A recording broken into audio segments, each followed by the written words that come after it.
Okay, sorry. I'm just waiting for a few more people to trickle in. We have 80 participants. 80? 80. I see Here they so many are. friends. I see so many friends in the list. I Thank you. know. Where can I see the list? You have to click on Participants. and then go to attendees. Yeah, thank you everybody for attending. Yeah. Joining us on this Sunday. Should I give it a little more time or should we start? What do you think? Start. We can start? All right. Well, everybody, thank you again for joining us for this conversation between Janice Guy and Justine Kurland. My name is Marina Chao. I am a partner along with Kim Burris and Janice Guy at Higher Pictures Generation. And it is really my honor to be participating in and moderating this conversation. Many thanks to Barney Kulok and Hunters Point Press and Printed Matter Art Book Fair for hosting this conversation and for having us. So I'm going to quickly introduce Janice and Justine, and they'll each do a presentation. And at any point, please drop your questions in the Q&A so we can kind of fold them into the conversation as we go. And finally, look in the chat where we'll post a link to buy Janice's beautiful book from hunterspointpress.com. Signed copies will be available. So Janice Guy studied art at the Kunstakademie Dusseldorf with the Klaus Rinke. And that's also at the time when Bernd and Hilla Becher had recently founded a now legendary photography program. She left Germany in 1980 after finishing her studies and shifted her focus to championing the work of other artists through gallery programs, which became a lifelong career and passion. It took her from Rome to Naples and back again through the 1980s, and then to New York City in 1991, where she opened her first gallery on King Street. In 1998, she opened Murray Guy in Chelsea with Margaret Murray, which they ran for 19 years until its closing in 2017. And in October, as I mentioned, she, Kim Burris, and I opened Higher Pictures Generation in Dumbo, Brooklyn. And it is my great pleasure to be working with her. In 2019, Higher Pictures organized the solo exhibition Janice Guy, A Foot in the Mouth of Art, 1975 to 1981, which included vintage prints of work that had never been shown. Her monograph, which brings us all together today, was published by Hunters Point Press in 2018. It was edited by Barney Kulok and Justine Kurland and includes an excellent essay on Janice's self-portraits by Justine. It's again, it's really a beautiful book. You want to have it, check it out at hunterspointpress.com. Justine Kurland studied photography at the School of Visual Arts and Yale University. The two-person exhibition, Bruce Kurland and Justine Kurland, Two Worlds, Illusion and Document, is currently on view at the University of Buffalo through May 15th, and there's a great virtual exhibition tour you can take online. Her most recent monograph, Justine Kurland, Girl Pictures, was published by Aperture in 2020 and is now Justine in its second printing. It is, yeah.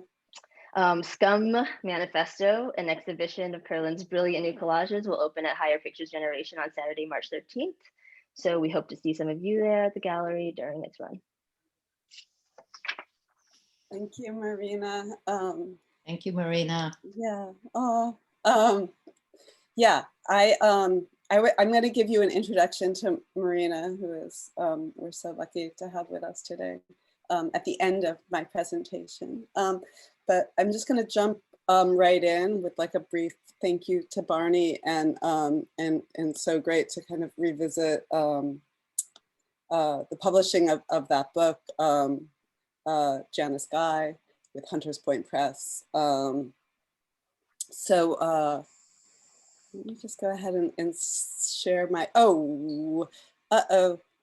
host has disabled participant from sharing. Barney, are you there? Yeah, I think I can do this. Oh, maybe you can do it. Yeah, hold on. Okay. I think I can you do it now?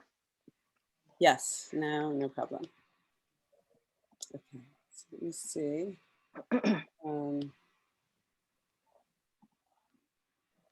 Oops. Oh, wait, sorry. There we go.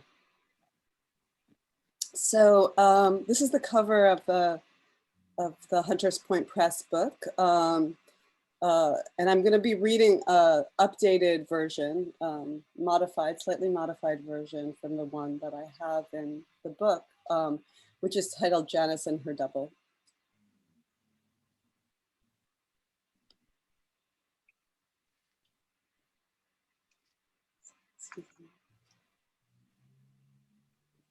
Art exists in the world because an artist has made it, yet so many others are involved in its creation. Framers and fabricators, handlers and shippers, curators and dealers, teachers, students, collectors, critics, and of course the viewer, all make the vital contribution towards our understanding of this thing we call art.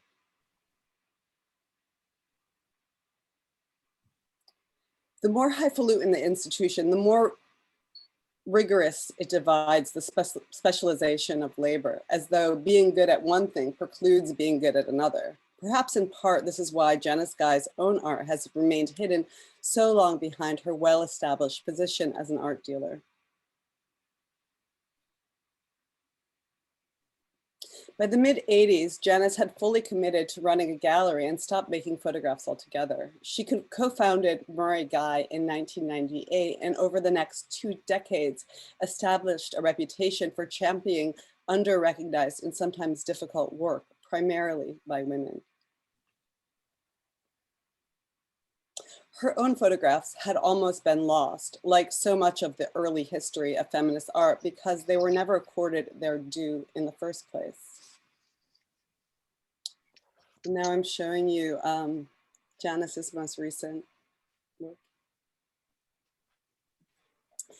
In 2007, Matthew Higgs included some of Janice's vintage prints in an exhibition at White Columns entitled Early Work, which featured work of dealers who had started out as artists.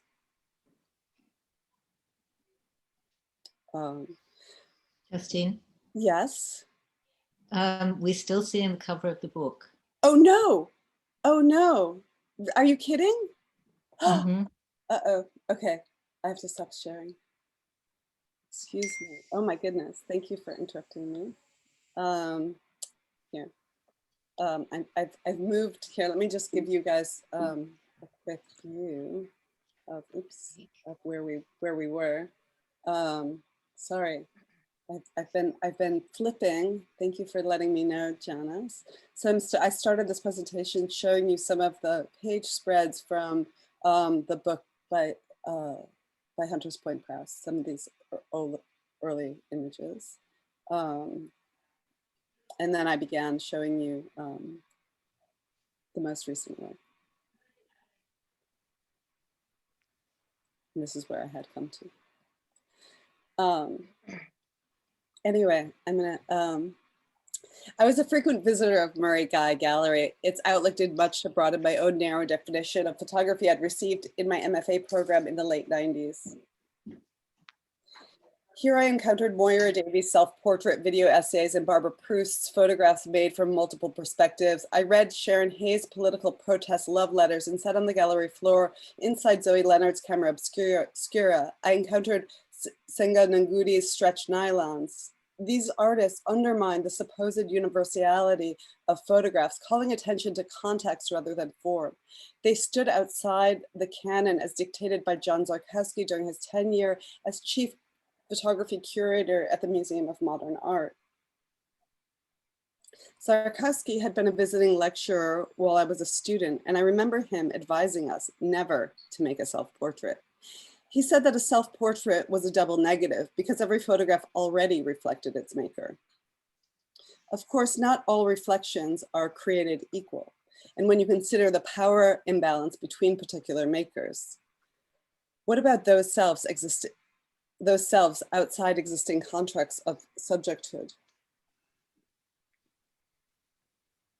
In some cases, a self-portrait might serve as a remedy rather than a redundancy.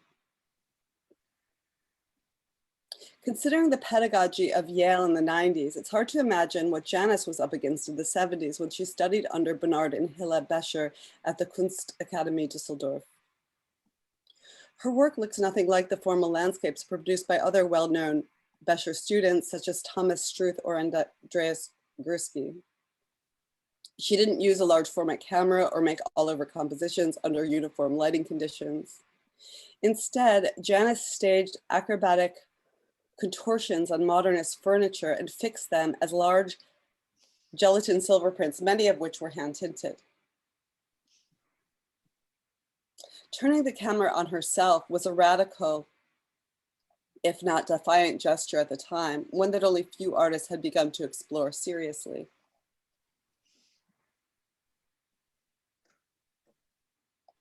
But unlike Cindy Sherman and Francesca Woodman, Janice didn't dress up in costumes or reenact hyperbolic psychological scenes. Her pictures were stripped of narrative. The variation in her poses seems more to do with modern dance than personal experience. Most of the photographs are straight on and centered, taxonomically documenting a typology of sequential movements. As such, they share more with the Dusseldorf school than it would first appear.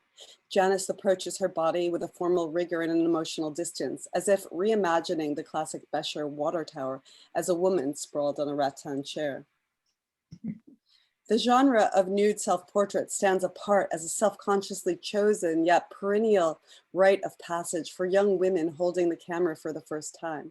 I see it again and again each time I teach photo 1.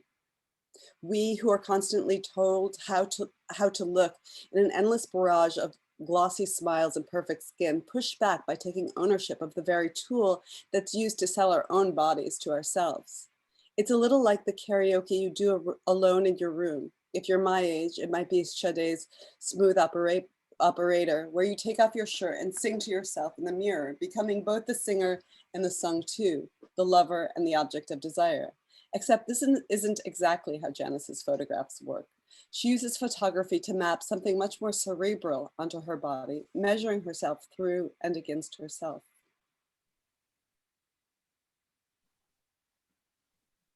By producing a double of the world, a mirror so closely aligns to the function of a camera that the first photographs were sometimes called the mirrors of nature.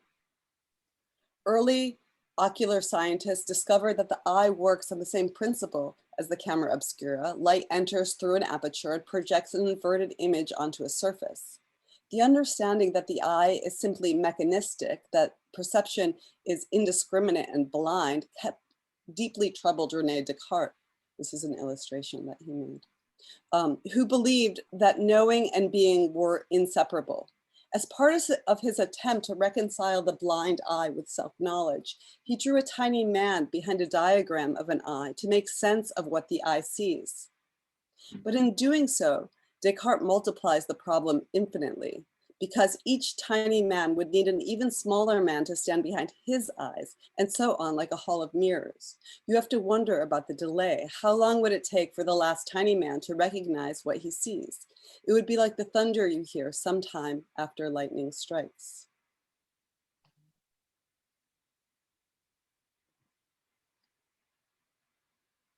Janice's work doubles the double, placing her simultaneously behind and in front of the camera. The distance between the camera and her body and the background bounces against the mirror like a rubber protractor. In one sequence, 2 mirrors at a slight angle fragment and triple her body. In another, she includes a print taped to the wall, quadrupling her face, or else emphasis is placed on the circle in the space between, as in the sequence photographed through the blurred circle of her fingers, a frame within a frame, where her hand forms a vertical or a horizontal axis, revealing the focal plane by interrupting it. The real charge remains between the camera and the mirror. And then again, it's hard to ignore Janice's body, her seductive curves and hand-tinted pink nipples, curled around an almost prosthetic camera, don't easily submit to systems of looking formulated into cold photomechanical calculation. She is no water tower, or rather, she reveals the climatic potential that in every water tower. Her body seems to simulate masturbation as it rocks back and forth, recalling Vito Acconci's architectural intervention, Seedbed. This is a picture of Acconci. In 1972, Acconci famously hid under a ramp built into Sanaben's gallery floor and masturbated to the footfalls of visitors above.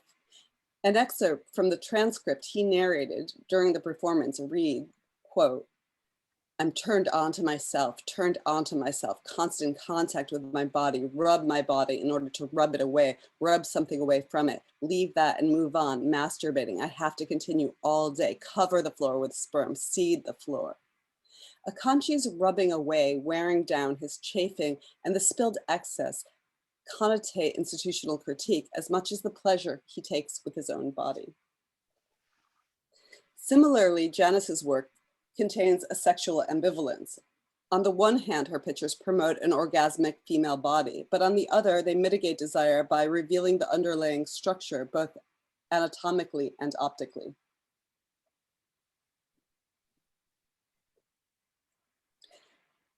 Janice's photographs are seldom singular, but advance wave-like in 2s and 3s or longer sequences. Each restless pose replaces the one before it, marking time the way tossing and turning in bed chips away at a sleepless night. The position of Janice's body moves from 12 o'clock to 3 o'clock or upside down, her hair cascading towards 6 o'clock. Her only prop is a watch banding her wrist, denoting another measure of time. Now, across an abyss of lost time, her work seems to ask us with compelling urgency, what took you so long?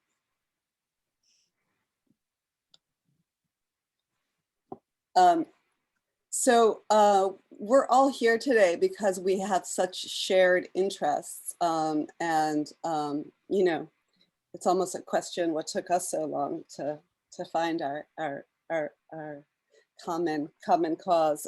So I want to introduce Marina Chao to you guys, which I don't have a eloquent a bio written, which is not to diminish at all Marina's huge contribution.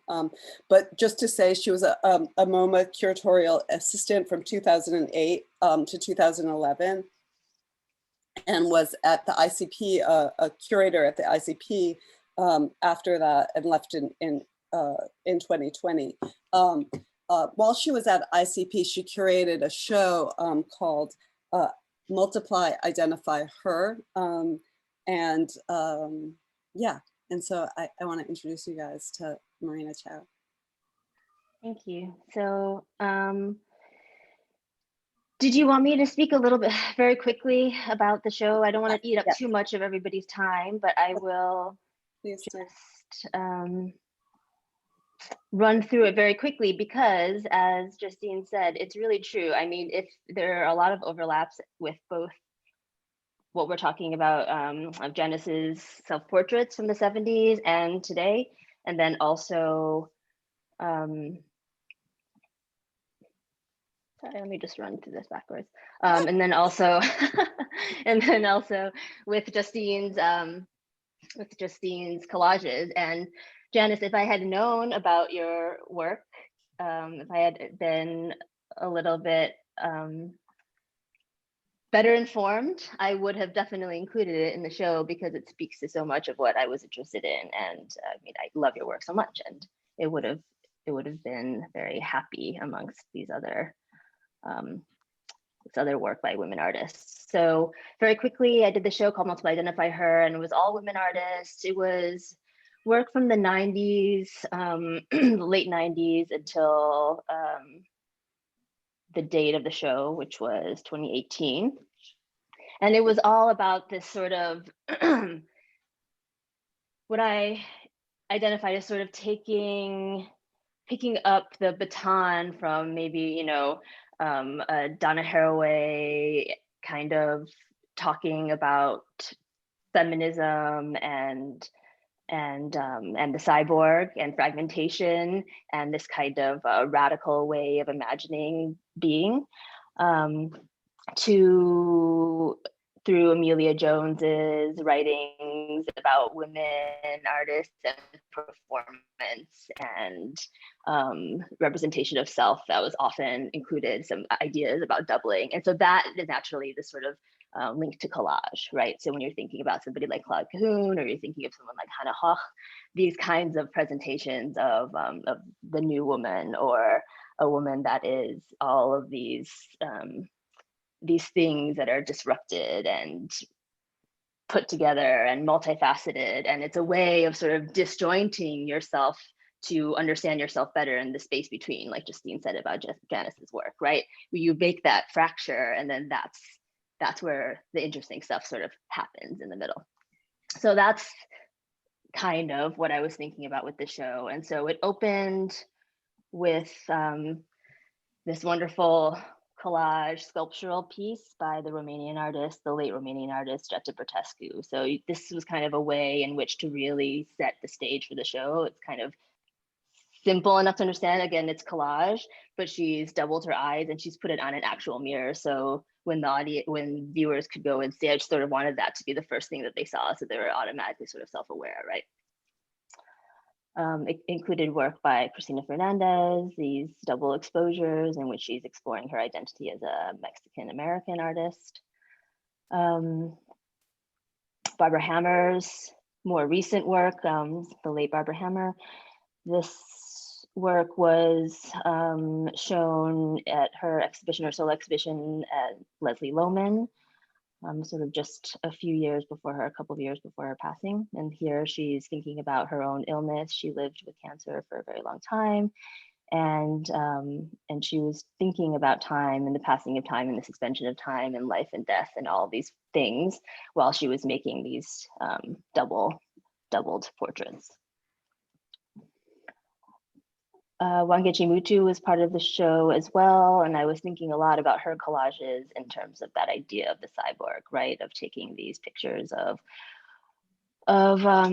women taken from various sort of anthropological and textbooks, and remixing them in sort of a way of kind of reclaiming these images. This is work by Micheline Thomas, which was called Angelitos Negros, and she's talking about where are all the Black angels, and this is kind of the video shifts between her images of her partner, and it's kind of a way of making the collage again and juxtaposition of different images of different women. Again, a way to sort of talk about a shared struggle or a shared interest, psychologically and historically. And this is beautiful work by Gina Osterloh, 16mm film called Press and Outline, where she dances with her shadow and tries to sort of press herself into it. And then finally, the arc of the show is sort of finished with this this question about where our identity and our consciousness, like what constitutes a being, right? So this is a project by Stephanie Dinkins about Bina 48, which is an AI artificial intelligence project where they're really the founders of Bina 48 are trying to think about disembodied existence and being able to quote unquote live forever or never lose a loved one by downloading their consciousness into this AI, which then learns, sort of continues to learn on its own. Sorry, I ran through that kind of quickly, but I hope that people can see these sort of connections. I mean, I'm really interested to hear more from Janice and Justine when they talk about this sort of the approach that Janice has had to the work and what she was feeling about, these kinds of questions of fracturing of self to sort of get closer to some kind of, I don't know, truth, if that's the right word. Yeah. Thank you, Marina. This was wonderful. I didn't see that show, and I really wish I had seen the show. So I'm looking forward to maybe you sharing with me a little bit more documentation on it. And thank you, Justine, as always. That was kind of scary, I have to say. I mean, I think Justine's one of the few people who's seen those photographs. And now suddenly for them to be up on the screen, my recent photographs, up on the screen in front of a lot of people was, yeah, scary to say the least. Yeah, as we all mentioned earlier on, yeah, Marina, very, very happy to be working with you in Higher Pictures Generation, and Justine, extremely happy to have your exhibition coming up very, very soon, which is what I want to talk about right now. I'm going to read just a little bit from the press release. Unfortunately, I know that Kim Boris is here, who is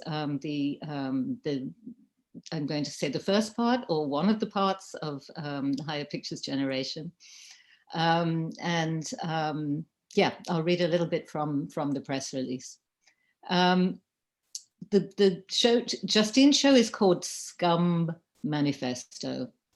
In other words, the Society for Cutting Up Men's Books. And with the enormous reference to Valerie Solanas' Scum Manifesto, Society for Cutting Up Men. Kurland's Society for Cutting Up Men's Books is an object-based tactile imagining of matriarchal paradise, which she explored in her earliest bodies of work, Girl Pictures, and again in Mama Babies. Seeking and picturing freedom at the core of much of Kurland's work is located here in the artistic act itself. Kurland is purging her own cherished library of photography books authored by white men, historical figures who have become the foundation of the history of photography, and their contemporary male heirs by primogeniture have pictures chopped up and re-authored by Kurland. The nature of collage, heterogeneous, pulled apart, shape-shifting, disrupted, cyborg, fantasy, has long made it a feminist strategy in life and in art. Kurland's is a restorative and loving ritual. Each collage is a reclamation of history, a dismemberment of the patriarchy, a gender inversion of the usual terms of possession, and a modest attempt at offsetting a life of income disparity. Before making the work available to collectors, Kurland offered them to the original photographers for sale. None of the men have taken her up on her offer. Let me share my screen. Just 1 second. Am I going to be able to do this? I think you have to make her a co-host too, right, Marina? Yeah. You are, Janice. You should be able to. Well, let me know. Yes. It tells you otherwise. Yeah. Is there something happening there? No, you have to. You have to say share on the bottom right. You pick share which screen. screen you want it. Yeah. Oh, that share. Okay. There you go. Right. Oh.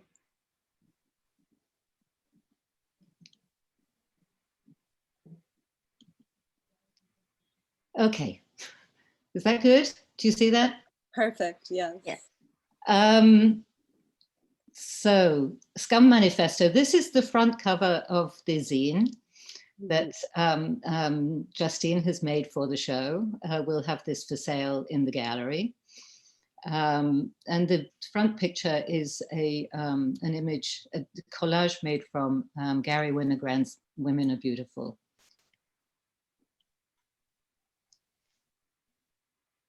And this is a collage from Lee Friedlander's Nudes, spelling out Justine. The collages, for the most part, but not all, are actually made on the covers of the books. So if you look carefully, you can see the spine in the middle, and that is the hardback cover opened up and the collages on it. I'm only showing at the moment, there are many, many of these beautiful, beautiful collages. I'm showing mostly the collages of women or women's bodies. Todd Papa George, Justine's. Oh, there. Yeah. It is, isn't it? Yeah? Yeah, yeah. No, it didn't. I thought it glitched for a minute, but we're back. Yeah. Yeah, okay. Justine's Professor. This is his book, Studio 54. And again, Todd Papa George. And this is the book, Passing Through Eden. I'm going to, just for a moment, I'm just going to enlarge this a little if I can. you get a little bit of more of an idea of what it looks like when you see the enlargement. And again, this is on the cover of the hardback book. Oops.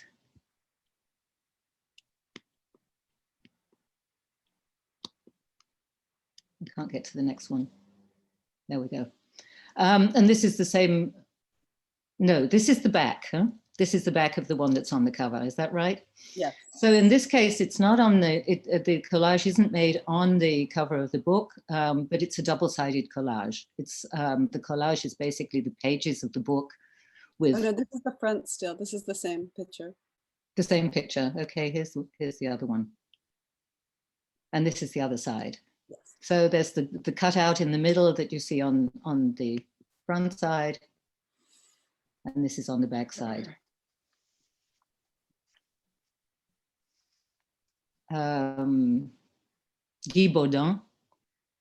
I can't remember the name of the book. Exhibit A. And of course, Helmut Newton, White Women. In a much more gentle gesture, Stieglitz's book of Georgia O'Keeffe, All the Hands. And now we get to Lee Friedlander, Nudes, the Vagina Mandala, which hangs from the cover of the book. And Friedlander again, the Vagina Totem. Also, no, this is the book Open. Is that right? It's Pages the open. dust jacket. It's on the dust jacket. The dust jacket, okay. Oh, that's why it's so long. Perfect. Scraps of the Friedlander book on a cardboard box and also taped down on a piece of cardboard. So, and these finally, the Friedlander collages also from the Nude Snow. Is this right? So those are leftover pages that are kind of stacked together. So the collage stacked together on pages. So there are cutouts from one page, and you see the page below, and they're all stacked together to produce a different way of making collage. Through depth. Exactly.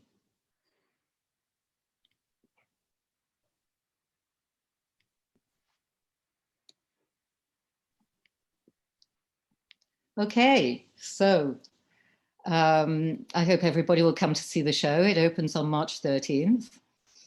And maybe we can see if there are any questions.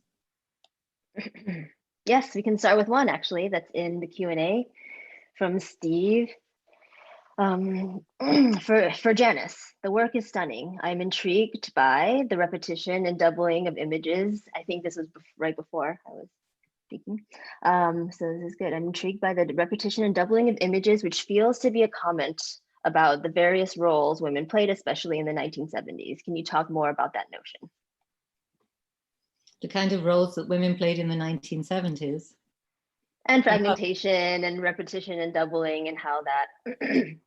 Well, I mean, obviously in the 1970s, women really had to juggle all of these different roles, and very often the artist part of it was the one that was suffered because it wasn't supported. I'm not sure that I was really working in that vein, also because I didn't have that many of the other women's roles. Yeah, I don't know what else to say. I'm sorry. Yeah. Or well, maybe you know, I think that one of the things that I addressed in the essay that I think is really interesting, that maybe this question is asking you as well, is like, you know, like if we think about Cindy Sherman, like taking on certain female stereotypes, or when we think about Francesca Woodman kind of trying to give voice to a type of internal rage and anxiety, I feel like your work operates on a different level of what the self is when you're portraying a self. So like in all of those kind of different ideas of identity, is there, or could you just even talk about like what the self is of your self-portrait? Yeah, I mean, when I was making them, it seemed to me a lot less about me in a psychological sense. It was much more about experimenting with looking at the body and finding ways, experimenting with photography, finding different ways to use the camera, and using my own body was like turning the camera on myself, so that it was a different kind of gaze. It was no longer the male gaze. It was my me taking charge of my own image. But yes, they are self-portraits, but I sort of, particularly for me now, looking back at that older work, it's such a long time ago that I have great difficulty thinking of that as myself. Mm-hmm. I see myself a lot more in these more recent ones. Mm-hmm. And I can feel that because it makes me so nervous to look at.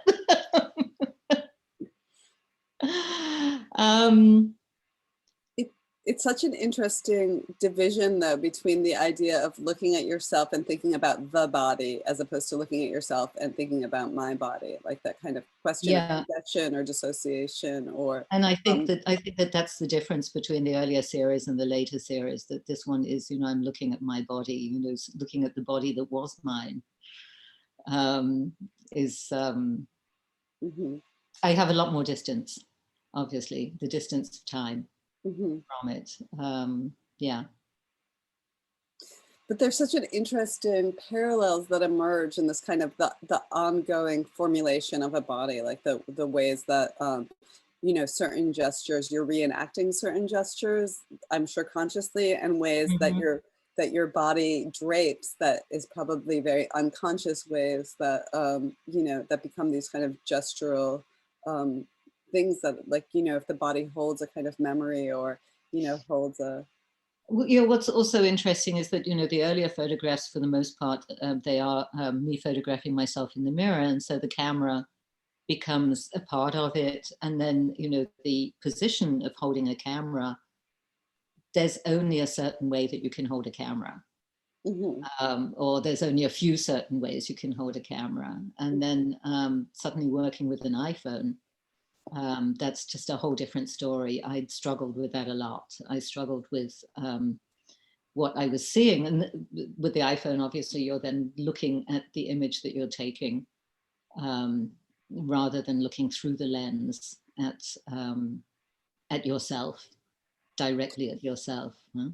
I was thinking about that a lot when I was looking at the images, because places where the images change, it feels like the iPhone is closer into your body, like your body almost wraps around the lens of the in the pictures, like the lens. The iPhone pictures feel like so much more interior than when you have the camera outside of yourself, where the camera feels like one point of view, then there's you, and then there's you in the mirror. So there's these kind of three places where the iPhone feels like that space is compressed and wraps around.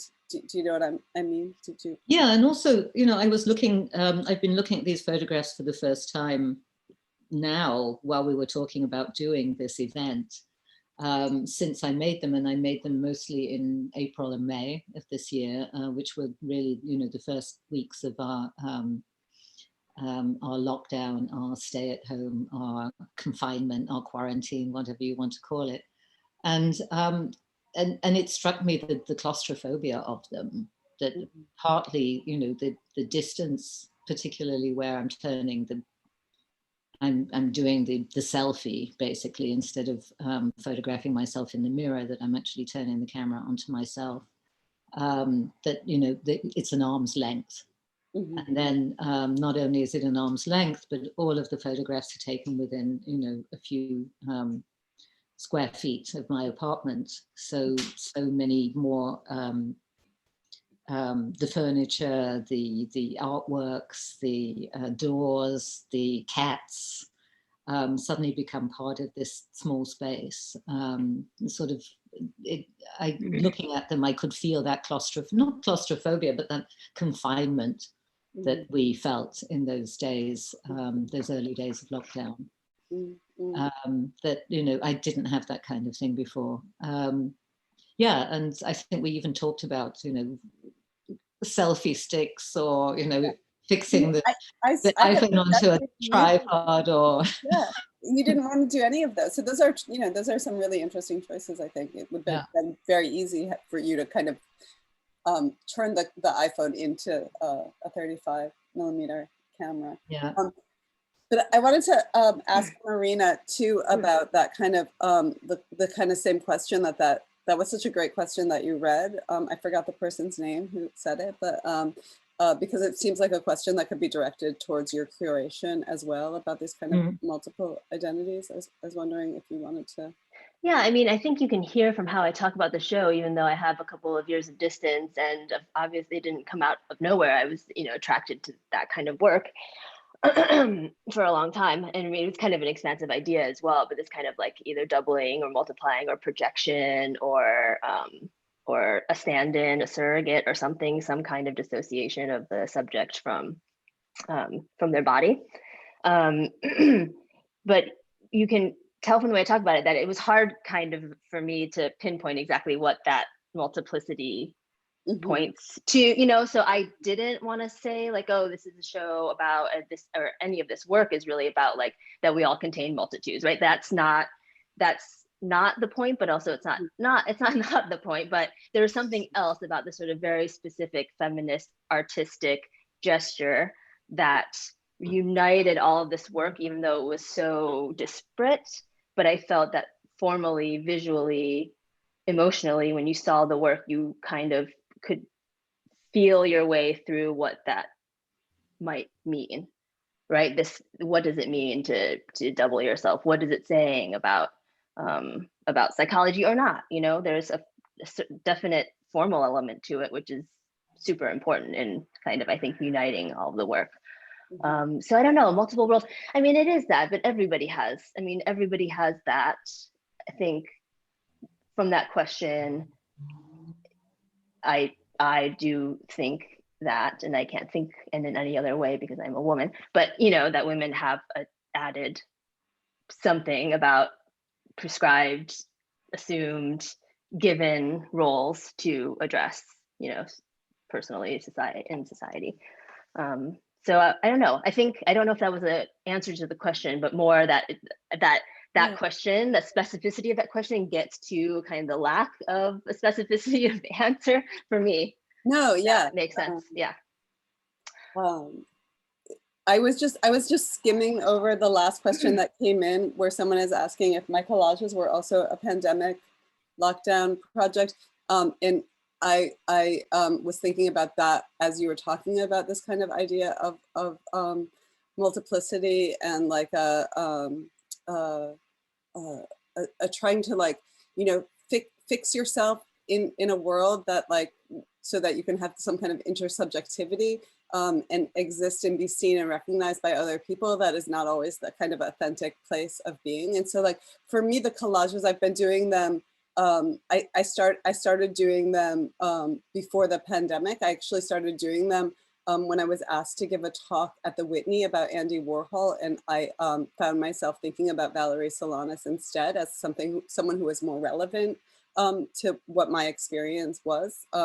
So I think that there's this really this thing of, it goes back to what I was saying when I first introduced you, this intersubjectivity, but then this other situation in which you can just relax. And I feel like the thing that's so nice to be on the panel with the three of you is, it's like, I feel like there's like a place of like cohesion or something, in that, like, I feel like Marina and Janice, like, you complete me, you know, in this way that feels like really generous and expansive. And so there's like, everything that we're talking about is the bad news of like what it is to be female identified in this world. But then there's these female communities that kind of come to the rescue, or that kind of provide a kind of future sense of opportunity, and that's what's so for me inspiring to look at Janice's new work and to think about this, these images as an ongoing contemplation of selfhood and a way of being that is fragmented, yes, but also like plural, right? Like also like kind of like expands out, that, that gets to shift and move and has a kind of fluidity in the making of that. And then I think that's the thing that's so strong, that slipperiness, that continuousness, that like, that is part of the strategy, right? Of I don't know what, protecting yourself, I don't know what that is, but of being, of trying to control, trying to get to a closer, trying to get to some kind of representation of yourself that's closer to what it actually is, right? Rather than you see a whole totality, and you can't control, frankly, what people sort of project onto you. And so the way that you take it and then you sort of iterate forever, that is the power. Yeah. And that's what's really interesting about all like that kind of work, your work. Beautifully said. There are a lot of questions. I'm just gonna try to tick through. Is that okay? Yeah. Let's just take one more question, I think, because we're already almost at the hour mark. Oh my gosh, but there's so many. Oh my God. Wait, can you look at them too? Because just Moira was asking. So yes. Let's hear from Moira. Okay, there you go. Moira says, thank you all for your presentations. Great to see all this work. A question for Justine. I'm assuming you had criteria for selections and exceptions to your rule for the scum collages. Can you talk about that? Oh, that's a great question. That is, so one of the things about cutting, like you can see around me that I am just surrounded by books. I'm a real, and it's interesting that, you know, this talk is couched in the PSN Printed Matter Book Fair, which is, you know, like usually like a kind of a binge time for me. I get so excited going to everyone's tables and seeing all these new publications. I really love books.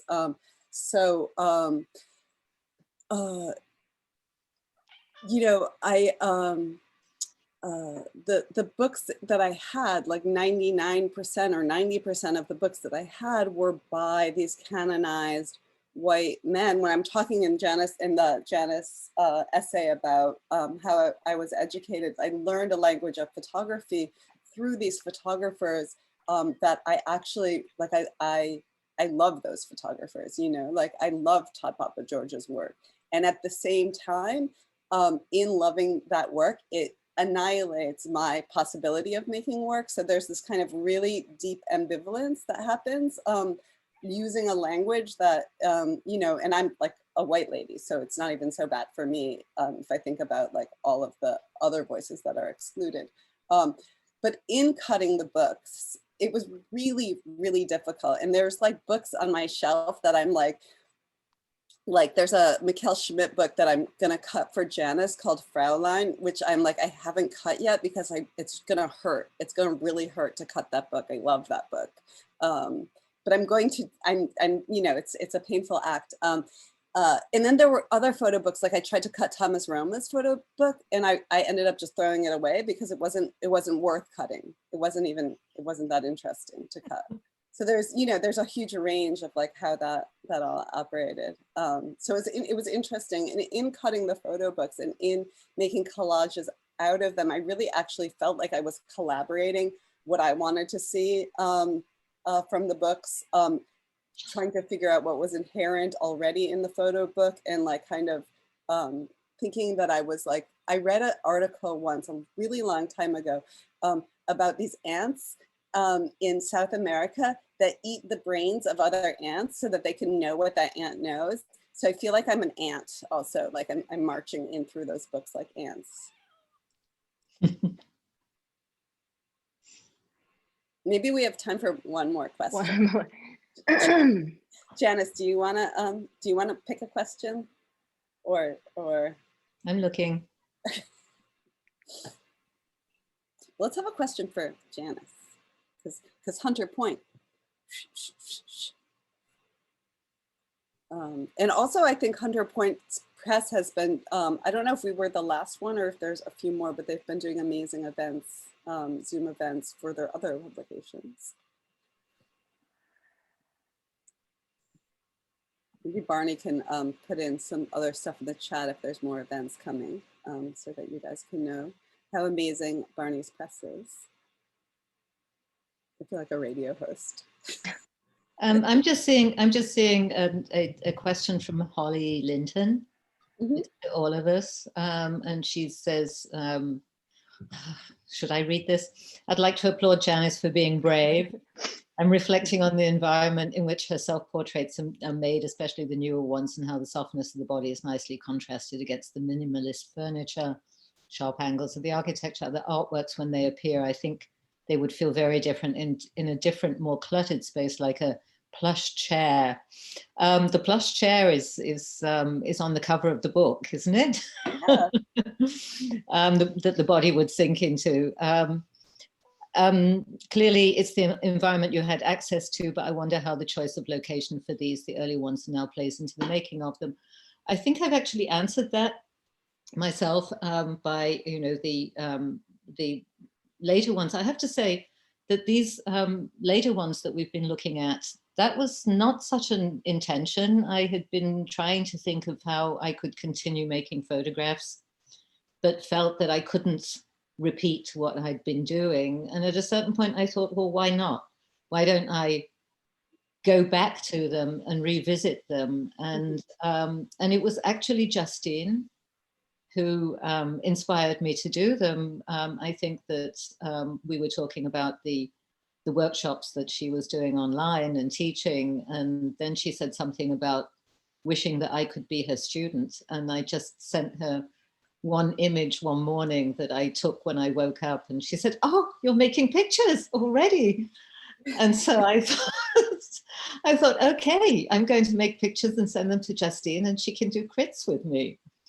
And that's really how it began. And then deciding, I think all of us had some kind of journal during those early days of lockdown, just, to sort of try to think of separating the days that all seemed to collide together and feel like they were identical. And so I decided, okay, I'm going to do 40 days, thinking that the 40 days of quarantine were going to be all that we had of this, as we all thought at the time. And very soon I realized, one a day, and I realized that I was skipping days and going for walks instead, and then the light wasn't very nice and things like that, and I think I did in the end only something like 24 days, and I thought I don't have to do 40 days. And now I'm totally shocked to see, because of course Justine was given the whole pile of every picture that I took, not the one that I was sending her every day, but all of the rest, and now I'm sort of shocked to see them all. And the choice of location, there was only one location, and for the most part my earlier works had been also in my apartment or in apartments of friends where I was staying. Often I would find an interesting looking mirror or something like that. So the locations and the objects were really just what was around. No props were brought in. The new props in the new photographs ended up being these two cats that have been wandering around and meowing during the whole thing. So I don't know if that answers the question, but there you are, Holly, thank you. The brown beige chair is an amazing and an art object in itself. Oh, that's the orange one. The one that I'm upside down. To say something, I feel like Kim Burris is the missing fourth here in our panel. Yes, we need her. Yeah. Kim, where are you? There's a question, right? From Kim? Or just Kim, can I ask your question? Curious to know what generational perspectives are, crossover and perception or evidence of the advancement of women. So we're separated by the three of us, some years between, yeah. Do you feel like there's something different about the way in which we see where women are? I think it's interesting because, yeah, there are like a couple of decades between us all. I mean, a couple of decades between each of us. And I think that shows. I mean, I think that, you know, Marina doing that show, she's sort of bringing that all together from a point of view of a young woman these days. I think somebody in their 20s, early 30s would do a very different show too. Yeah. Sorry, Janice, I didn't mean to interrupt you. I mean, I'm sorry to then get back to me, but when I had a show with Cleopatra's, and I realized that those girls, when was that? It was something like 2015, something like that. And that was, they, you know, all four of them who were running the gallery at the time, which is Bridget Donahue, Bridget Flynn, Erin Somerville, and Colleen. I can't remember Colleen's last name. I'm sorry, so sorry, Colleen, if you're listening. That I realized that they were almost exactly 30 years younger than me. So one whole generation younger than me. You know, in other words, I could have been their mother. I was their mother's generation, or they were my daughter's generation.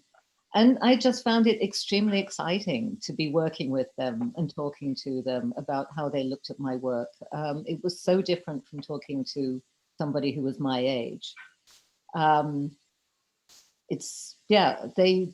had a whole different take on the work. They had so many things to say about the work that I hadn't thought about. You know, I get that also with you, Justine, obviously, and with you, Marina. But that was the first time that I really noticed what a pleasure it was to be working with a younger generation around my work. I mean, Justine, you're a teacher. You teach, so you're constantly working with younger people. Yeah, yeah. And how would you sort of see this kind of, you know, do you have students who also work with collage or work in the way with self-portraiture? Yes, no, definitely. Yeah, no, I think that there is, on one hand, there's an ongoingness of like a shared project of trying to make the world a more kind of equitable and just place. And then they do it better, right? Like when I was thinking about like when Marina said, like, I didn't know about your work because when I started the show, but there's, no, not that you should have at all, because no one knew about Janice's work, right? Like that's the whole point of that generation of artists. And yet, in small ways, that work it exerts a kind of influence. So you know that there's a way that the next generation, it makes a little easier, and you know, and now you know there's so much conversation about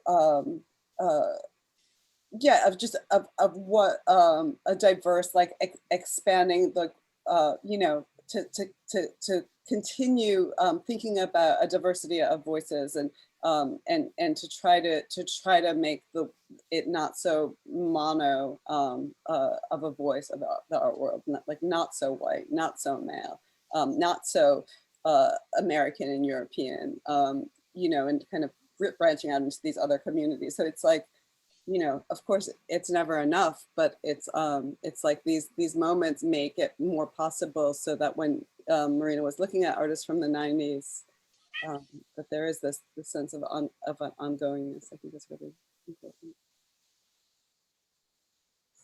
Should we end there? Does that seem like a good place to end?